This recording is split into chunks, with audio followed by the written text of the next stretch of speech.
Al finalizar los comentarios del Elder Bednar, el coro cantará el himno número 179, La barra de hierro.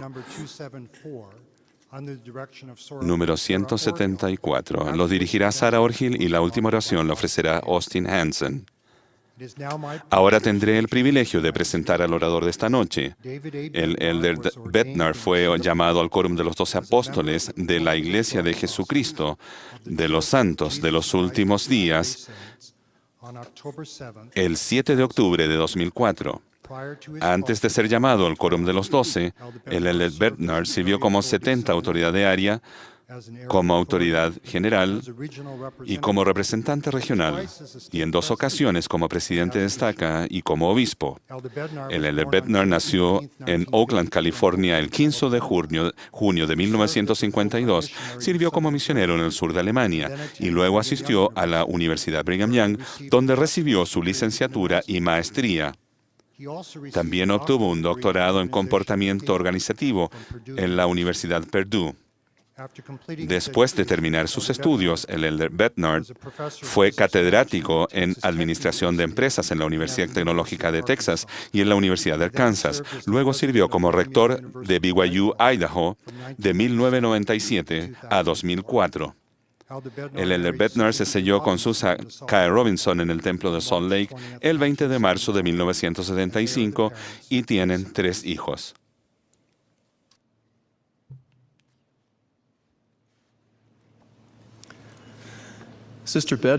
Mi esposa y yo estamos agradecidos de estar aquí esta noche.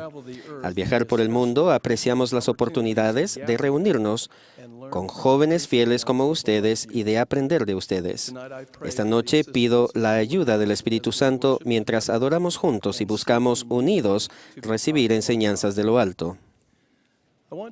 Quiero comenzar con una pregunta sencilla. ¿Cuál es la sustancia o el artículo más valioso del mundo? Inicialmente podríamos pensar que el oro, el petróleo o los diamantes tienen el mayor valor. Pero de todos los minerales, metales, joyas y disolventes de la tierra, la sustancia más valiosa es el agua. La vida brota del agua y el agua sostiene la vida. El agua es el medio requerido para realizar las diversas funciones relacionadas con todas las formas de vida conocidas. Las 2/3 partes del cuerpo son agua. Una persona puede sobrevivir muchos días, incluso semanas sin alimento, pero usualmente morirá en solo 3 o 4 días sin agua. La mayor parte de los grandes centros de población están situados cerca de fuentes de agua fresca. En pocas palabras, la vida no podría existir sin el acceso o suficiente cantidad de agua pura. Dado el papel vital del agua para sostener toda forma de vida, el uso del Salvador de la frase agua viva tiene suprema importancia. Tal como se describe en el capítulo 4 de Juan, Jesús y sus discípulos pasaron por Samaria al viajar de Judea a Galilea. En la ciudad de Sicar, se detuvieron junto al pozo de Jacob. Vino una mujer de Samaria a sacar agua. Y Jesús le dijo, «Dame de beber», pues sus discípulos habían ido a la ciudad a comprar de comer. La mujer samaritana le dijo, «¿Cómo tú, siendo judío, me pides a mí de beber, que soy mujer samaritana? Porque judíos y samaritanos no se tratan entre sí». Respondió Jesús y le dijo, «Si conocieras el don de Dios y quién es el que te dice, dame de beber, tú le pedirías y él te daría agua viva». La mujer le dijo, «Señor, no tienes con qué sacarla y el pozo es hondo. ¿De dónde, pues, tienes el agua viva?». Respondió Jesús y le dijo, «Cualquiera que bebiere de esta agua volverá a tener sed. Mas el que bebiere del agua que yo le daré no tendrá sed jamás, sino que el agua que yo le daré será en él una fuente de agua que salte para vida eterna». El agua viva al que se refiere este episodio es una representación del Señor Jesucristo y su Evangelio. Y así como el agua es necesaria para sostener la vida física, así también el Salvador, su doctrina, sus principios y ordenanzas son esenciales para la vida eterna. Necesitamos diariamente su agua viva en grandes cantidades para sostener nuestro crecimiento y desarrollo espiritual. Las Escrituras contienen las palabras de Cristo y son una reserva de agua viva a la que tenemos fácil acceso y de la que podemos beber profundamente. Debemos acudir a Cristo y venir a Él, quien es la fuente de aguas vivas, a leer, estudiar, escudriñar y deleitarnos en las palabras de Cristo contenidas en las Santas Escrituras. Al hacerlo, podemos recibir guía y protección espiritual durante nuestra jornada mortal. La Iglesia de Jesucristo de los Santos de los Últimos Días tiene la mayordomía sagrada de preservar y proteger la pureza de las revelaciones escritas, la preciosa reserva de agua viva. La Iglesia completó una obra monumental en las décadas de los 70s y 80s al producir la edición de las Escrituras que disfrutamos hoy, con notas al pie, referencias correlacionadas y ayudas para el estudio, mapas e información adicional. Cuando se presentaron por primera vez las Escrituras actualizadas a los miembros de la Iglesia a principios de la década de 1980, el elder Boyd K. Packer profetizó: con el paso de los años, estas Escrituras producirán generaciones sucesivas de cristianos fieles que conocen al Señor Jesucristo y están dispuestos a obedecer su voluntad. La generación mayor se ha criado sin ellas, pero otra generación está creciendo. Han pasado 24 años desde que el elder Packer dijo esas palabras, y la generación a la que se refería está sentada esta noche en edificios de la iglesia en todo el mundo. Estaba hablando de ustedes y de mí. La gran mayoría de ustedes solo han conocido las Escrituras como las tenemos hoy. Tengan en mente ese hecho mientras les sigo citando las palabras del elder Packer. Las revelaciones les serán abiertas como no ha pasado en la historia del mundo. Ahora se han colocado en sus manos los palos de José y de Judá. Se profundizarán en el Evangelio más allá de lo que pudieron haber logrado sus antepasados. Tendrán el testimonio de que Jesús es el Cristo y tendrán la capacidad para proclamarlo y defenderlo. No solo somos bendecidos por tener estas Escrituras tan a la mano en la actualidad, sino que también tenemos la responsabilidad de usarlas de manera regular y eficaz y de beber profundamente de la reserva de agua viva.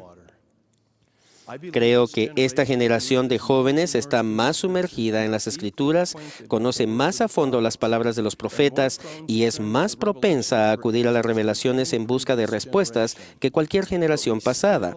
Pero tenemos una gran distancia que cubrir en el sendero estrecho y angosto, más que aprender, más que aplicar y más para experimentar. Ahora quiero revisar con ustedes 3 métodos básicos para obtener agua viva de la reserva de las Escrituras. 1. Leer las Escrituras de principio a fin. 2. Estudiarlas por temas. Y 3. Escudriñarlas buscando conexiones, modelos y temas. Cada uno de estos métodos puede ayudar a satisfacer nuestra sed espiritual si invitamos la compañía y la ayuda del Espíritu Santo a leer, estudiar y escudriñar. El leer un libro de escritura de principio a fin inicia el flujo del agua viva en nuestra vida al exponernos a relatos y doctrina del Evangelio importantes y principios eternos. Este método también nos permite aprender acerca de los personajes principales de las Escrituras y la secuencia, el momento y el contexto de los acontecimientos y las enseñanzas. Al leer la palabra escrita de esta manera, nos exponemos a la amplitud de un tomo de escritura. Esta es la primera forma y la más fundamental de obtener agua viva. El estudiar por temas usualmente sigue a nuestra lectura de principio a fin. Se deriva de ella y añade a ella. Por ejemplo, al leer el Libro de Mormón, quizás busquemos y localicemos respuestas a importantes preguntas prácticas y doctrinales como estas. ¿Qué es la fe en el Salvador? ¿Por qué es la fe en Jesucristo el primer principio del Evangelio? ¿Por qué y cómo nos lleva el arrepentimiento la fe en el Redentor? ¿Cómo me fortalece la expiación para hacer en mi vida diaria las cosas que nunca podría hacer con mi propia capacidad limitada y mis propias fuerzas?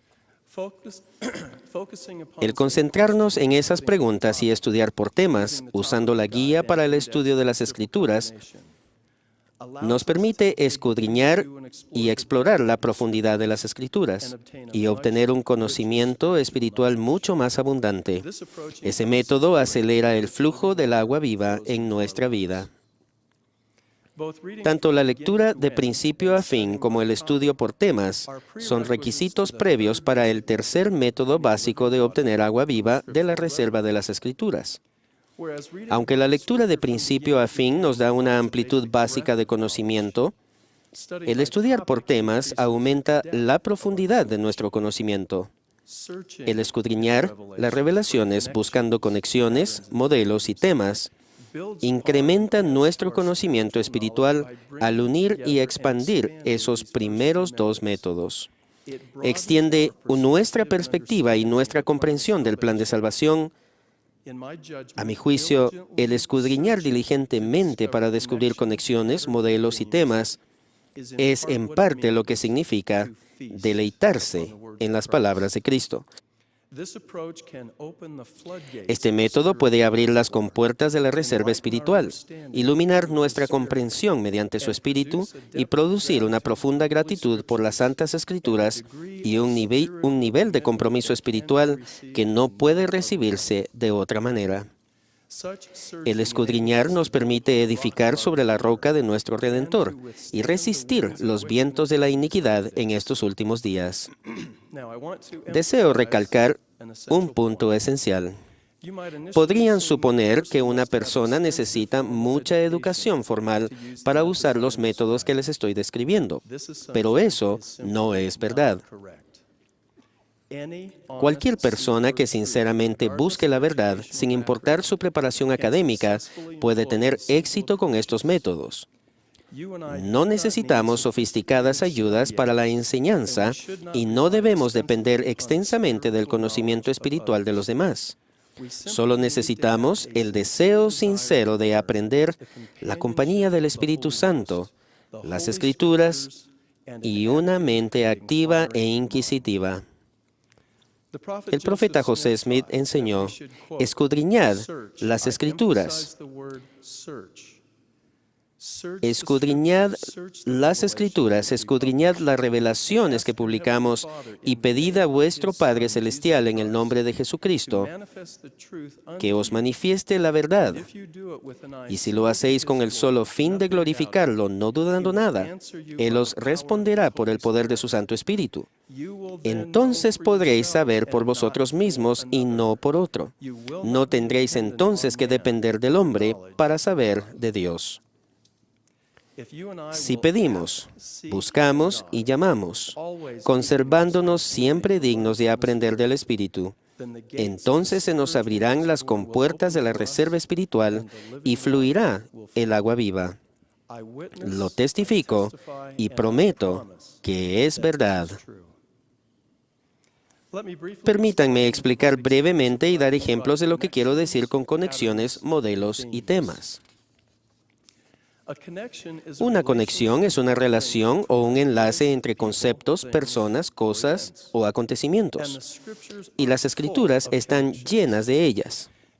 Consideren la relación entre el Padre eterno y su Hijo Jesucristo, entre la misericordia y la gracia, entre las manos limpias y el corazón puro, el corazón quebrantado y el espíritu contrito, el trigo y la cizaña, el conocimiento y la inteligencia, la justificación y la santificación, las ovejas y los cabritos, la inmortalidad y la vida eterna, y numerosos conceptos más.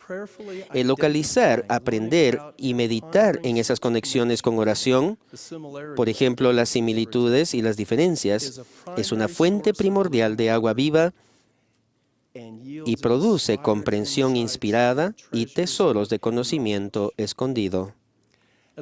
Al leer cada uno de los libros canónicos de principio a fin y al estudiar distintos temas, noté que la palabra comprensión se describía comúnmente con relación al corazón. 2 pasajes del Libro de Mormón ilustran esta conexión. No habéis aplicado vuestros corazones para entender. Por tanto, no habéis sido sabios. Y la multitud oyó y da testimonio, y se abrieron sus corazones, y comprendieron en sus corazones las palabras que él oró.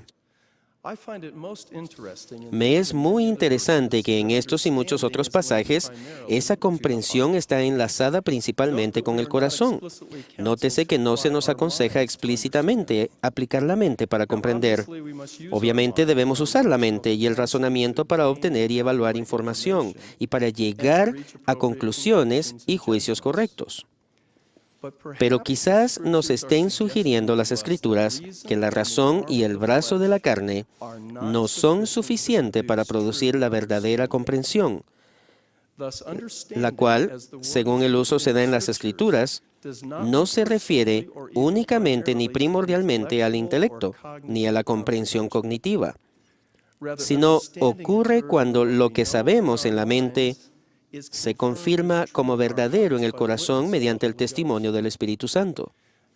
El don espiritual de la revelación usualmente opera en forma de pensamientos y sentimientos que el Espíritu Santo deposita en la mente y en el corazón. Y al avanzar el testimonio y la convicción de la cabeza al corazón, ya no tenemos solo información o conocimiento, sino comenzamos a comprender y a buscar el potente cambio de corazón. La comprensión, entonces, es el resultado de la revelación, un don espiritual, un requisito previo a la conversión, y nos insta a vivir con más constancia de acuerdo con los principios que aprendemos. Esta comprensión revelada acerca de la relación entre el corazón y la comprensión ha influido grandemente en mi método de aprendizaje y estudio del Evangelio. Ha afectado de manera positiva la manera de enseñar a nuestros hijos y nietos y ha tenido un impacto en el servicio que doy en el sacerdocio. Un modelo es un plan o una norma que puede usarse como guía para hacer o fabricar algo de manera repetitiva, y las Escrituras están llenas de modelos espirituales. Usualmente un modelo es más amplio y abarca más que una conexión. En Doctrina y Convenios encontramos modelos para predicar el Evangelio, para evitar ser engañados, para la construcción de templos, para establecer ciudades, para organizar los quórumes del sacerdocio y los sumos consejos y diversos propósitos más. El identificar y estudiar los modelos de las Escrituras es otra fuente importante de agua viva que nos ayuda a familiarizarnos más con la sabiduría y la voluntad del Señor. Cuando he leído de principio a fin y también cuando he estudiado por temas en Doctrina y Convenios, me ha impresionado un modelo que queda evidente en muchas de las respuestas del Señor a las preguntas de los misioneros. En varias ocasiones, en 1831, diversos grupos de élderes que habían sido llamados a predicar el Evangelio desearon saber cómo debían proceder, qué ruta seguir y qué medio de transporte usar. En las revelaciones dadas a través del profeta José Smith, el Señor respectivamente aconsejó a estos hermanos que podían viajar por agua o por tierra, que podían fabricar o comprar los vehículos necesarios, que podían viajar juntos o de dos en dos, y que podían de manera apropiada viajar en varias direcciones diferentes.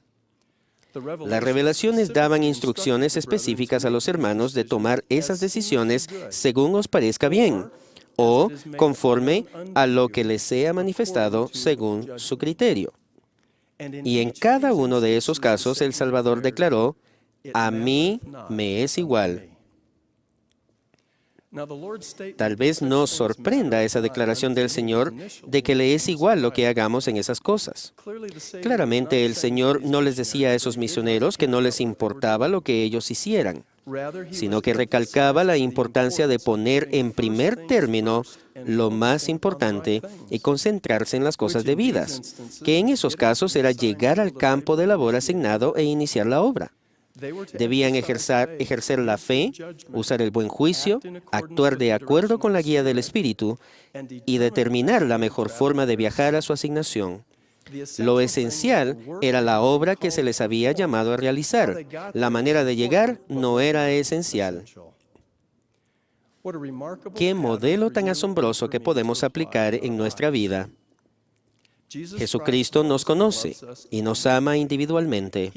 Está interesado en nuestro desarrollo y progreso espiritual y nos insta a crecer mediante el uso de nuestro juicio inspirado, recto y sabio. El Redentor nunca nos dejará solos.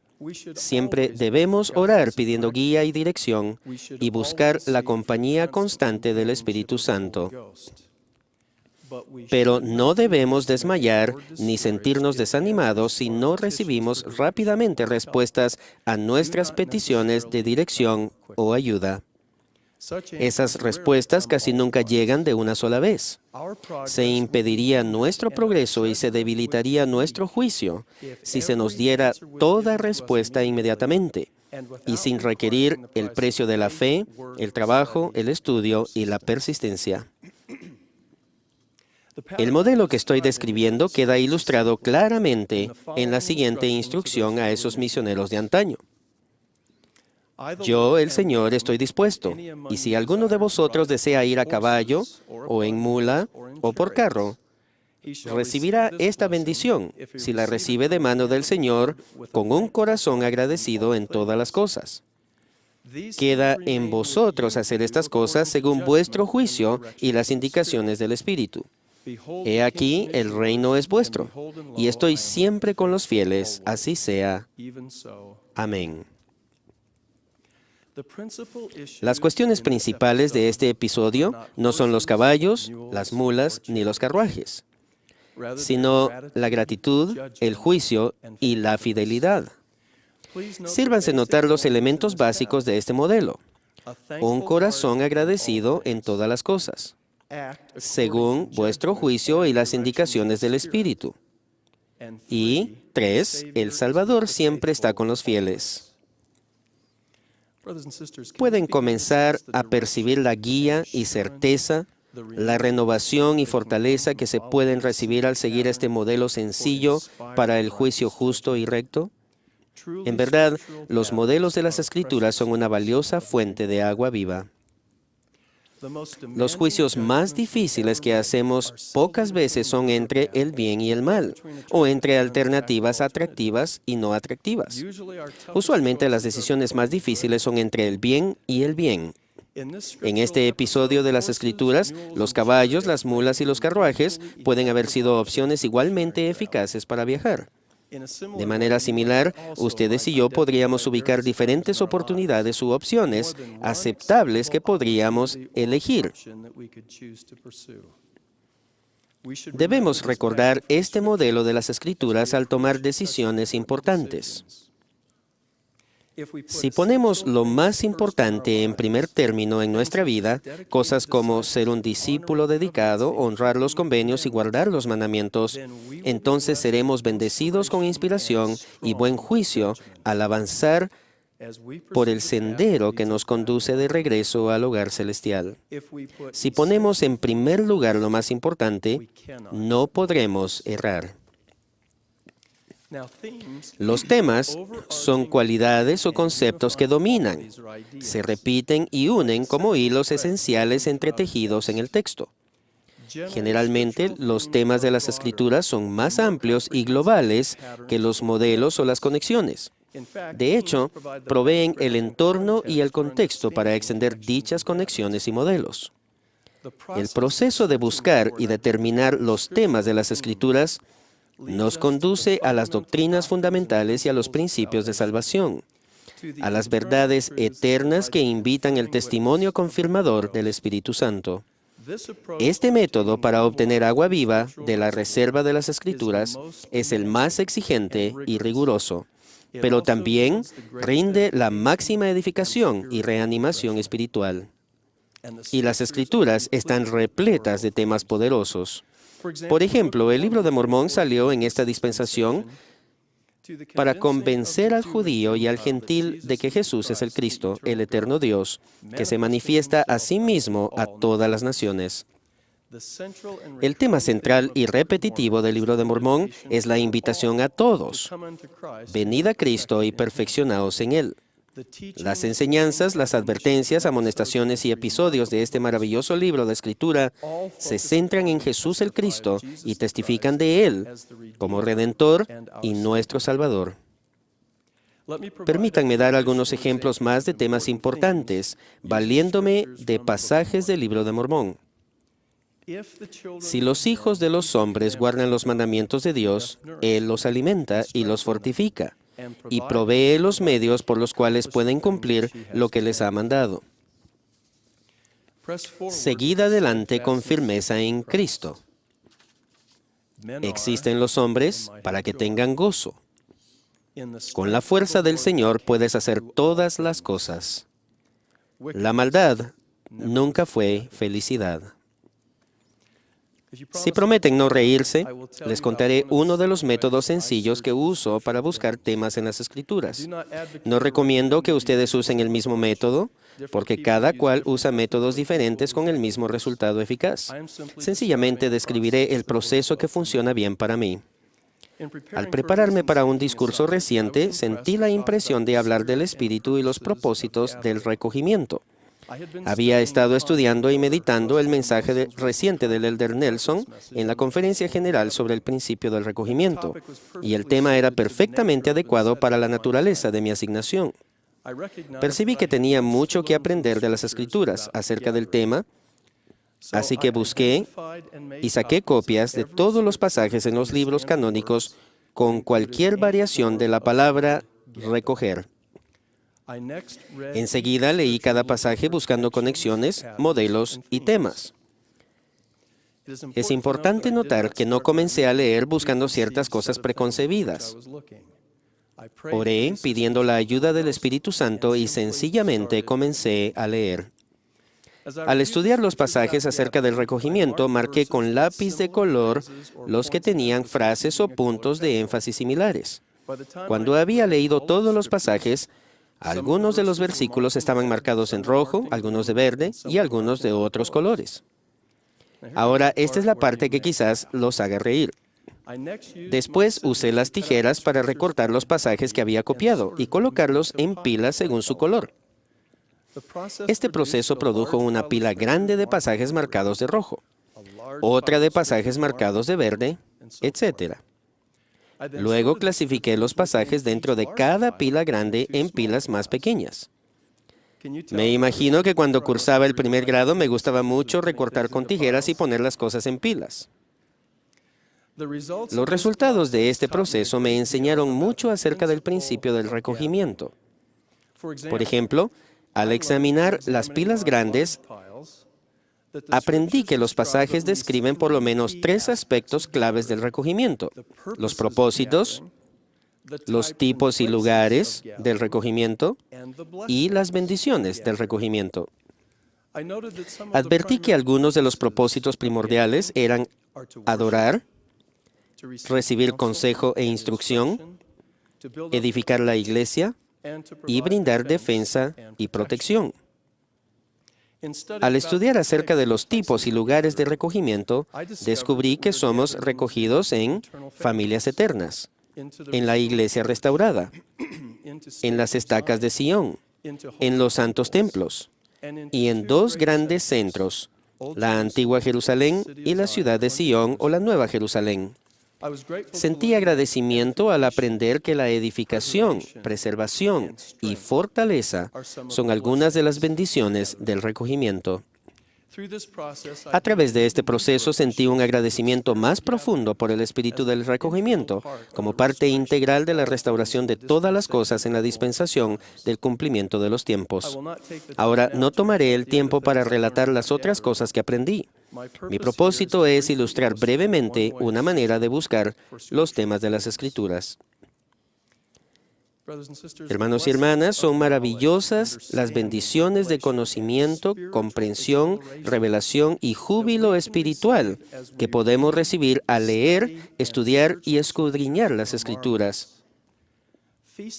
El deleitarnos en la palabra de Cristo es emocionante y placentero y nos edifica. La palabra es buena porque empieza a ensanchar mi alma, sí, empieza a iluminar mi entendimiento, sí, empieza a ser deliciosa para mí. He aquí están escritas.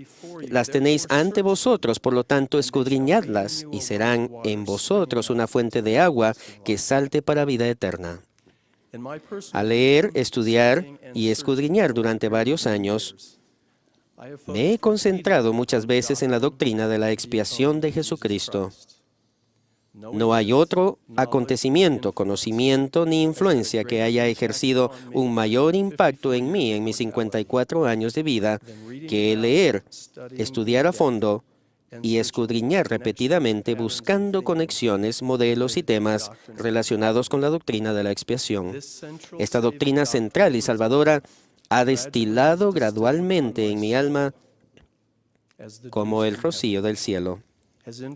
Ha influido en mis pensamientos, palabras y obras y ha llegado a ser para mí un pozo de agua viva. La importancia de leer, estudiar y escudriñar las Escrituras queda resaltada en varios elementos de la visión que tuvo Lehi del árbol de la vida.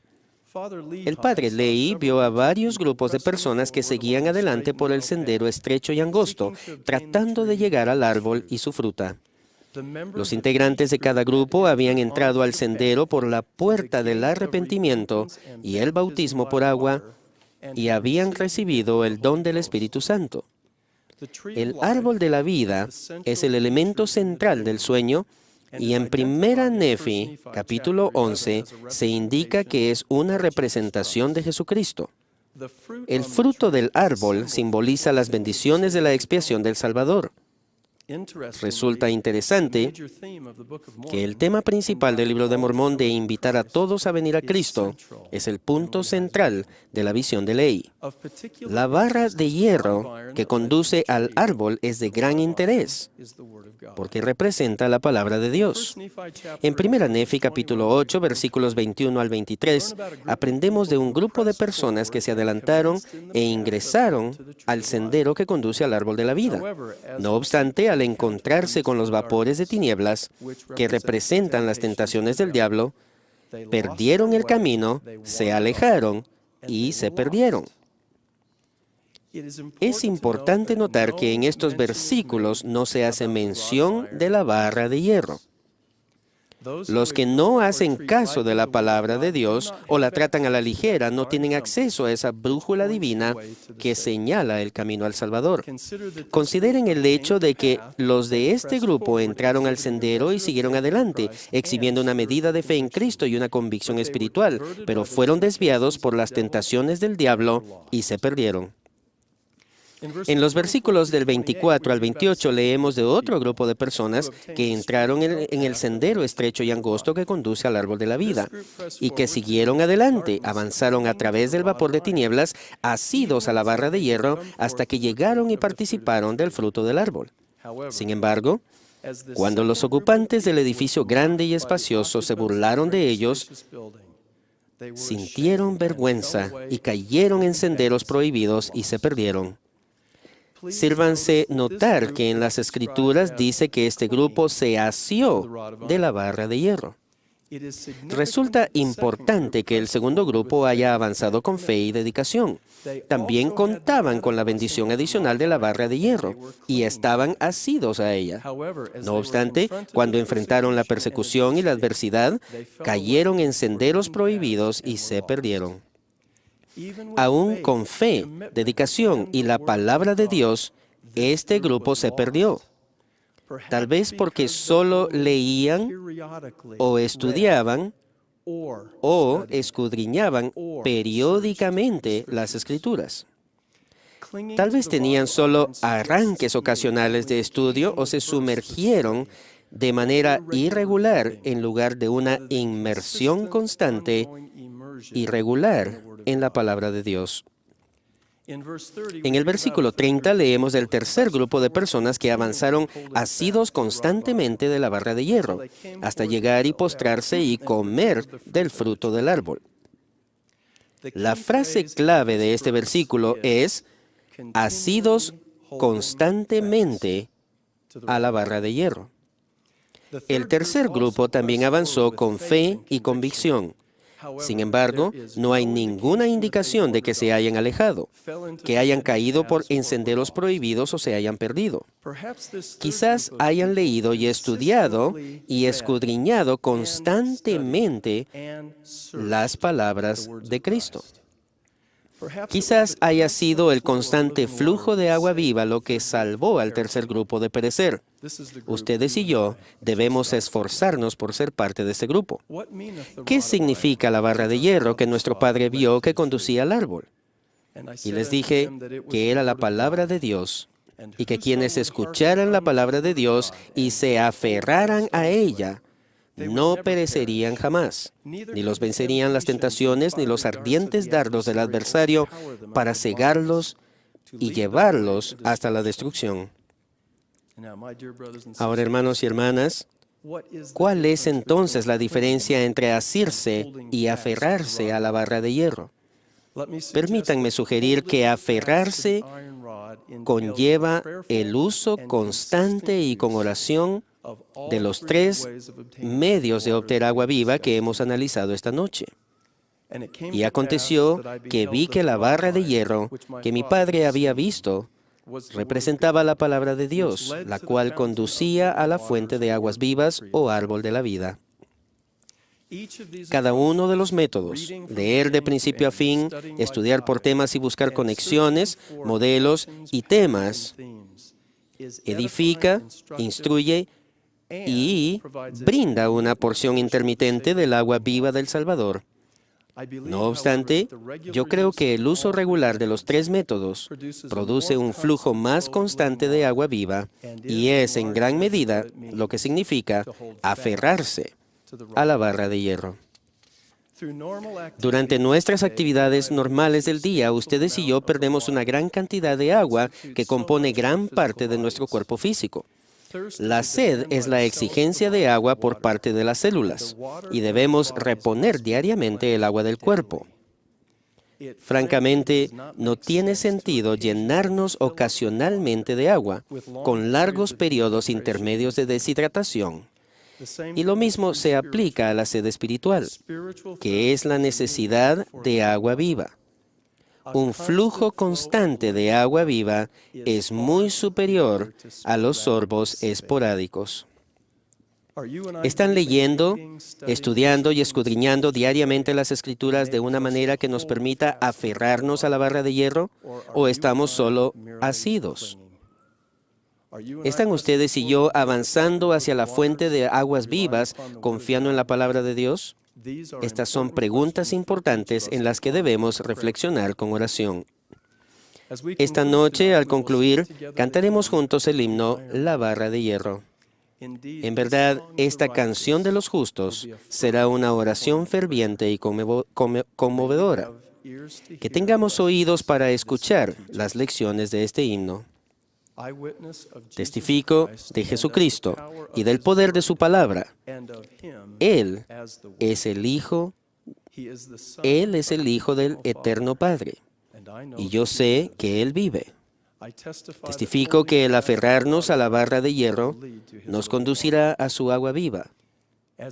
Como siervo suyo, invoco esta bendición sobre ustedes, que se expanda su deseo y capacidad de aferrarse a la barra de hierro, que aumente su fe en el Salvador y que esa fe desplace sus temores y que beban profundamente de la reserva de las Escrituras y de esa manera lleguen a conocerlo a Él. Recordemos siempre que si en oscura tentación la senda no se ve, la barra os dirigirá si os sujetáis con fe. En el sagrado nombre de Jesucristo. Amén.